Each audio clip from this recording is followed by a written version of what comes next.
Vamos orar mais uma vez, pedindo ao Senhor que nos esclareça, nos abra a mente para a compreensão da sua palavra. Bondoso Deus, nos acercamos da tua palavra neste momento e queremos pedir, ó Pai, em nome de Jesus, entendimento. A tua palavra nos diz que os crentes são aqueles que sabem, os crentes são aqueles que entendem, os crentes são aqueles que atendem.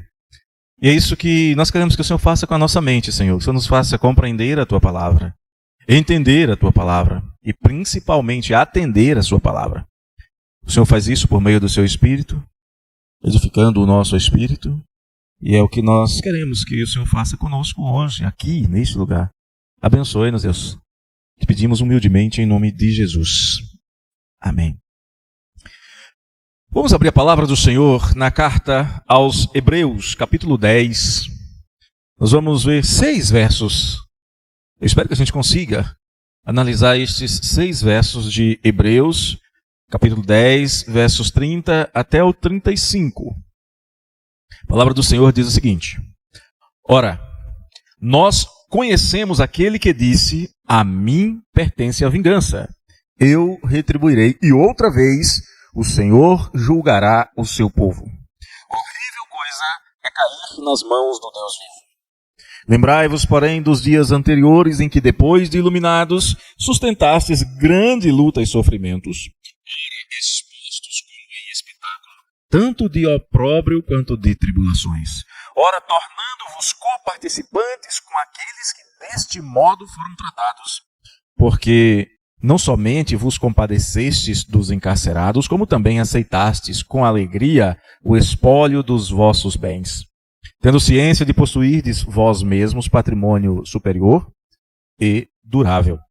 Não abandoneis, portanto, a vossa congregação, a vossa confiança. Ela tem grande galardão. Não abandoneis, portanto, a vossa confiança. Ela tem grande galardão. Nosso último estudo sobre Hebreus, no capítulo 10, fala sobre aqueles que desertam, aqueles que abandonam a congregação. Fala da necessidade do incentivo para que esta prática não aconteça no seio da igreja.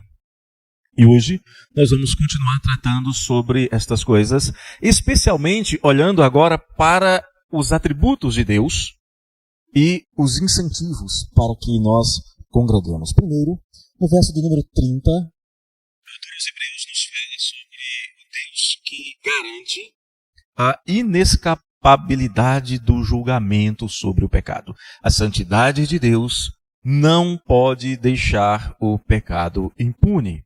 No verso 30 diz: Ora, nós conhecemos aquele que disse: a mim pertence a vingança, eu retribuirei, e outra vez o Senhor julgará o seu povo. É a natureza santa, é a natureza justa de Deus que garante a inescapabilidade do julgamento sobre o pecado do homem. O ensino claro das Escrituras, que está por todas as Escrituras, é que a alma que pecar, essa morrerá. Nós encontramos isso, por exemplo, em Ezequiel, no capítulo 18, verso 4, onde Deus diz: Eis que todas as almas são minhas, como a alma do Pai, também a alma do Filho é minha. A alma que pecar, essa morrerá. E ainda, a palavra nos diz lá em Provérbios, no capítulo 19, verso 16, que quem não guarda o mandamento do Senhor morrerá. É interessante que o escritor diz: o que guarda o mandamento, guarda a sua alma. Obedecer a palavra de Deus é estar guardando a sua própria alma. Mas o que despreza os seus caminhos, o que despreza os caminhos do Senhor, Provérbios nos traz uma certeza: este morre.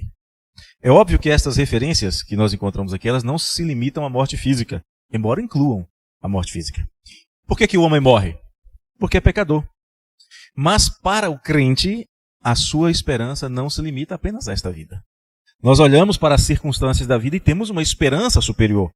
Em 1 Coríntios, por exemplo, no capítulo 15, Paulo vai dizer que a nossa esperança vai além desta vida, porque se fosse limitada a esta vida, nós seríamos os mais infelizes de todos os homens. Já pensou? Abrir mão dos prazeres do mundo, abrir mão de satisfazer os prazeres da carne e não ter nada como recompensa? Seríamos os mais infelizes de todos os homens. Há recompensa.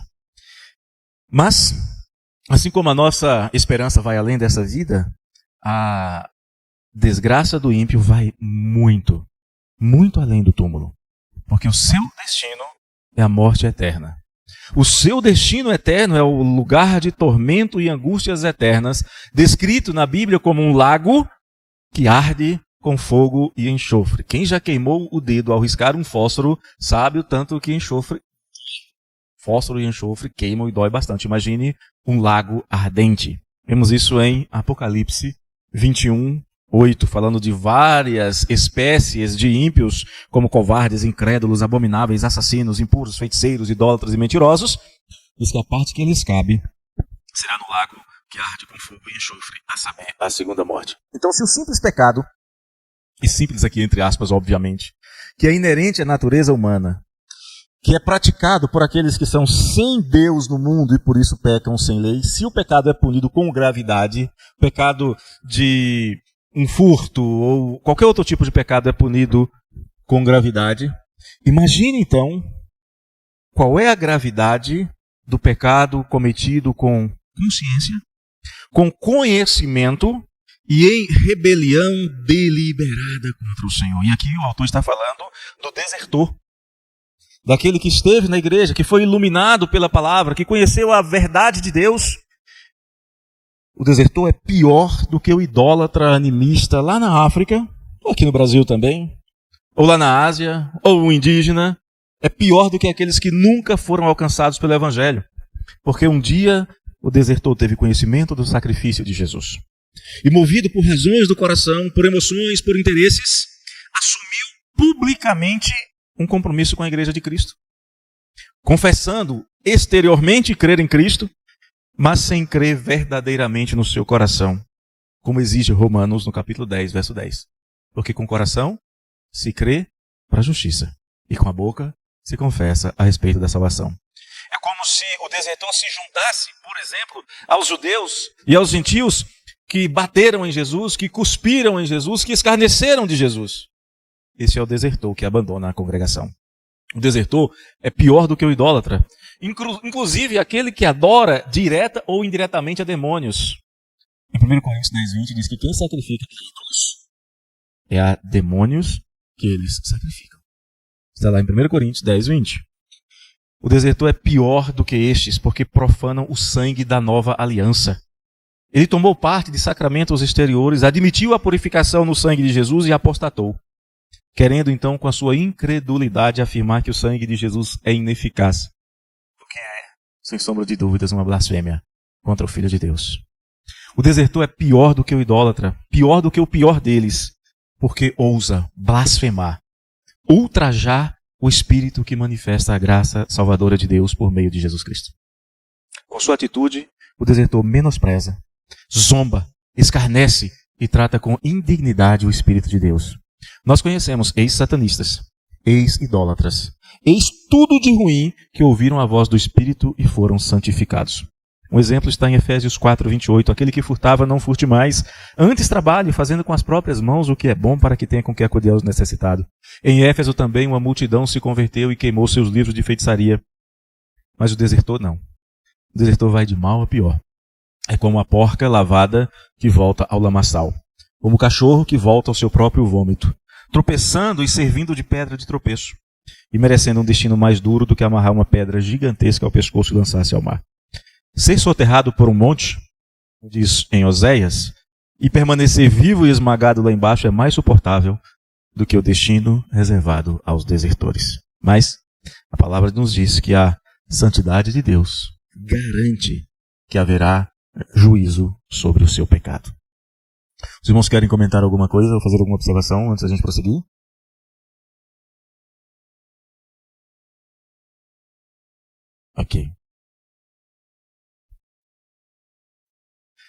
Ok, então, vamos prosseguir. Verso 31. A justiça de Deus garante a intensidade do julgamento sobre o pecado. Verso 31. Horrível coisa é cair nas mãos do Deus vivo. Vamos pensar um pouco sobre isso. A cultura religiosa tradicional que nós conhecemos aqui no nosso país traz embutida um perigoso desserviço à fé cristã. Essa é uma cultura que vem sendo construída ao longo de muitos séculos. Por exemplo, lá no final do século III, início do século IV, especialmente logo após o período pós-Constantino, alguns teólogos começaram a estabelecer uma espécie de punição escalonada de acordo com a gravidade dos pecados cometidos, graduando os pecados em importância. E criaram então as chamadas penitências. E os cristãos passaram a achar que determinados pecados poderiam ser relevados, tratados mais levemente, digamos assim, desconsiderados com maior facilidade. A coisa não para e tudo se complica quando a igreja patrocina expedições guerreiras para libertar a Terra Santa, as famosas cruzadas, oferecendo aos peregrinos guerreiros acesso ao céu. E entre outros fatores, esta é a gênese da comemoração do Dia de Todos os Santos, pois era impossível saber o nome de todos os peregrinos que morreram nessa empreitada insana e inútil, que serviu para aumentar o poder da igreja, que serviu para aumentar a idolatria medieval, a ponto de haver mais pedaços da cruz de Cristo na Europa que seriam suficientes para encher um moderno navio, um moderno transatlântico. Esse quadro vai piorar ainda mais quando as penitências e as peregrinações evoluem para as indulgências. Uma gigantesca fábrica de dinheiro que a igreja medieval criou, oferecendo aos pecadores, independentemente do pecado que cometessem, pleno perdão, desde que, evidentemente, tivessem condições financeiras para pagar o que a igreja queria. Em tudo isso, nas penitências, nas peregrinações e nas indulgências, existe uma promessa enganosa embutida, uma armadilha, um veneno. Escapar da ira vindoura, segundo estas coisas, é possível sem arrependimento, sem conversão para Deus e sem uma vida que demonstra esse arrependimento, como nós vemos em Atos 26:20. Você fez penitência? Tá ok. Você fez uma peregrinação? Tá tudo certo. Você comprou a indulgência? Tá perdoado, plenariamente, não sobrou nenhuma condenação sobre você. Trata-se de uma mentira demoníaca que rejeita a obra de Cristo. Uma mentira que considera inútil o sacrifício de Cristo, que despreza o Espírito Santo como agente do novo nascimento e da santificação do crente. Aqui aprendemos no texto que é uma coisa horrível. E a palavra horrível aqui significa algo que inspira terror e medo paralisante. Sentir tanto medo que não vai ter nem condições de tentar escapar. As suas pernas vão fraquejar, vai congelar de medo. Totalmente diferente do temor ao Senhor que produz sabedoria e viva e alegre adoração. O terror paralisa. O temor produz adoração. Só que diferente do que muitos pensam lá por causa dos desenhos, por exemplo, do Maurício de Souza. Você lembra Maurício de Souza desenhando lá um diabinho com um garfo, espetando os condenados dentro de um caldeirão? Diferente disso, não é a ira de um ser limitado como o diabo que os condenados vão experimentar. A justiça de Deus vai além disso. É claro que os escravos do diabo sofrem já tormentos aqui, mas diz a Bíblia que eles serão atormentados juntamente com o diabo sob a ira do Cordeiro e por toda a eternidade. Em Apocalipse 19:15 fala que eles sofrerão o furor da ira do Todo-Poderoso. É nas mãos do Deus vivo que os ímpios, juntamente com o diabo e seus anjos, é nas mãos do Deus vivo que os apóstatas, que os desertores, que aqueles que calcaram aos pés o Filho de Deus, que profanaram o sangue de aliança, que ultrajaram o Espírito da graça, é nas mãos do Deus vivo que eles sofrerão infinita e eternamente. Porque a justiça de Deus garante a intensidade do julgamento sobre o pecado. E afirma, horrível coisa, terrível, tenebrosa, pavorosa coisa é cair nas mãos ou sofrer a ira do Deus vivo. Agora vai ver nos versos 32 a 34 que a graça de Deus, veja só, a justiça de Deus garante a intensidade do julgamento. Mas agora nós vamos ver que a graça de Deus garante a liberalidade do galardão para aqueles que perseverarem. Versos 32 a 34. Lembrai-vos, porém, dos dias anteriores, em que, depois de iluminados, sustentastes grande luta e sofrimentos. Ora expostos como em espetáculo, tanto de opróbrio quanto de tribulações, ora tornando-vos co-participantes com aqueles que deste modo foram tratados, porque não somente vos compadecestes dos encarcerados, como também aceitastes com alegria o espólio dos vossos bens, tendo ciência de possuirdes vós mesmos patrimônio superior e durável. Esse texto é meio longo, eu acho até que ele merecia, em um outro momento, um estudo mais detalhado. Mas hoje nós vamos observar apenas esse aspecto, que a graça de Deus garante a liberalidade do galardão aos perseverantes. Uma das características do crente, segundo a Bíblia, é que a sua fé o conduz a lembrar-se. O versículo 32 começa com uma ordem: lembrai-vos. Veja que, por exemplo, mesmo no livro que leva o nome de Lamentações, que deveria ser só de choro, né, de reclamação, mas não é, existe uma nota de esperança. E de onde vem essa nota de esperança? As palavras de Jeremias no capítulo 3, verso 21, ele diz assim: eu quero trazer à memória aquilo o que me pode dar esperança. Ele olhava e via que estava tudo ruim. Ele dizia: eu vou me lembrar do que me pode dar esperança. E o que dava esperança para ele? Aquilo que ele tinha aprendido a respeito do Senhor, seu Deus. O crente, segundo a Bíblia, é aquele que lembra, é aquele que sabe, porque a sua fé é alicerçada em fatos. Nós não cremos em fábulas, cremos em fatos. A nossa fé é alimentada na revelação de Deus. E Deus, o nosso Deus, é o Deus que se mostra, que quer ser conhecido, que não quer ser esquecido, que quer que nós nos lembremos dele. Ele quer que os crentes saibam e se lembrem. Jesus afirma que os seus discípulos serão lembrados, terão a sua memória avivada pelo Espírito Santo das coisas que aprenderam com ele. Está lá em João 14, 26. Também esta lembrança das coisas que Jesus ensinou vai proporcionar aos crentes o poder para que eles possam testemunhar sobre Jesus, o Salvador. Está lá em 1 de Pedro 3,15. E também o poder para testemunhar sobre os resultados do seu encontro com Jesus. Como acontece com aquele endemoniado gadareno em Marcos 5,20. Ele passou um dia aos pés de Jesus, algumas horas, não sabemos exatamente quantas horas, mas depois ele volta para casa e vai começar a proclamar em toda a Decápolis, são 10 cidades, tudo o que Jesus lhe fizera, e todos se admiravam daquilo que estava acontecendo. O indivíduo que um dia antes estava no túmulo, lá no meio dos túmulos, não se relacionava com familiares, com ninguém, vivia nu, louco, possuído, agora é o missionário entre os gentios, antes de Paulo, antes de Pedro e a casa de Cornélio. É um ex-endemoniado. Por quê? Porque ele recebeu a ação salvadora de Jesus e ele ficou horas aos pés de Jesus aprendendo e se lembrando das palavras de Jesus. E esta lembrança, que aqui é ordenada, esse lembrai-vos aqui, é imperativo. A palavra de Deus está dizendo que o crente deve se lembrar, deve recordar, deve avaliar criteriosamente o que aprendeu e o que lhe aconteceu. Mas como é que a gente se lembra do que não aprende? Esse é um problema provável na vida de muitos crentes. O crente deve lembrar o que ele era, o que ele fazia, o que amava e a quem servia e o destino que merecia.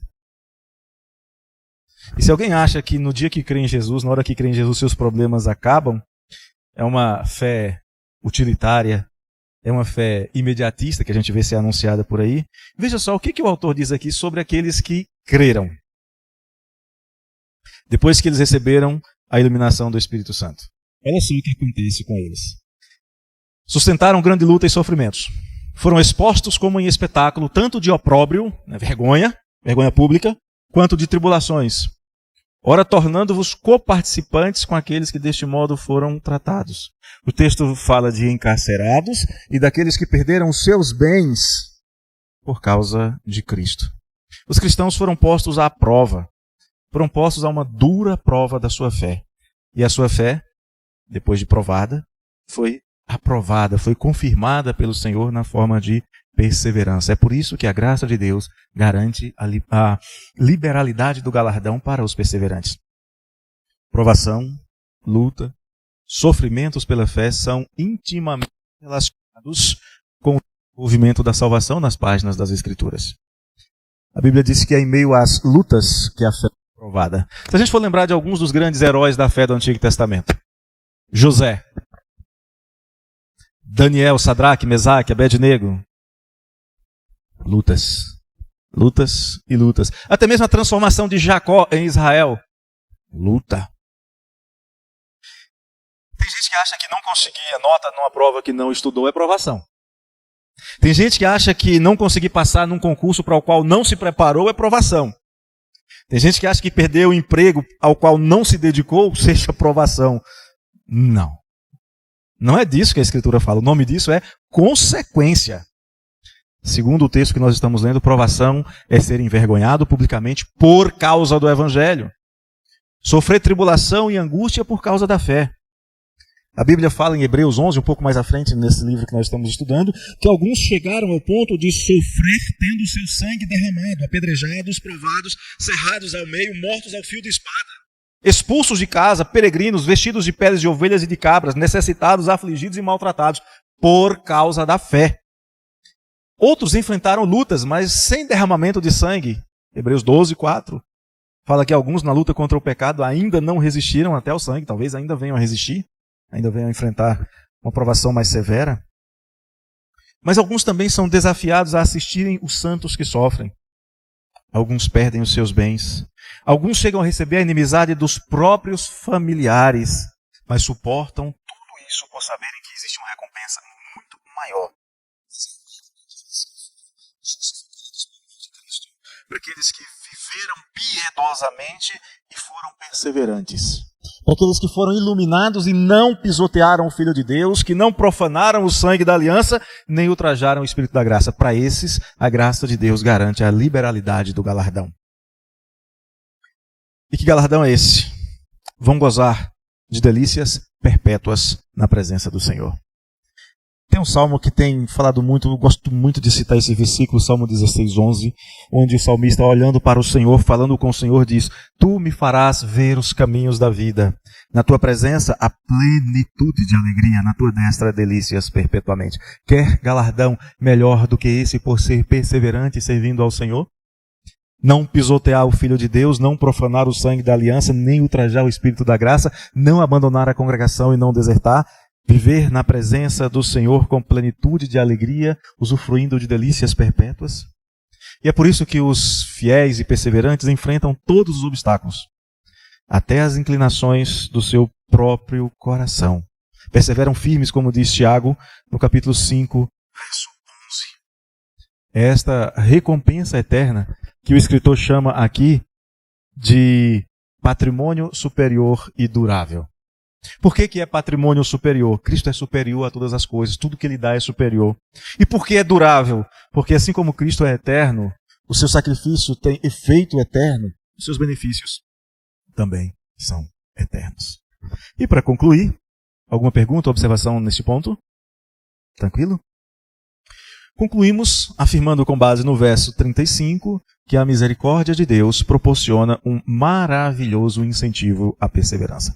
Depois de trazer todas essas admoestações, depois de mostrar que os atributos de Deus estão relacionados com o julgamento sobre o apóstata, mas ao mesmo tempo incentivo à perseverança dos santos, aqui o verso 35 diz: Não abandoneis, portanto, a vossa confiança.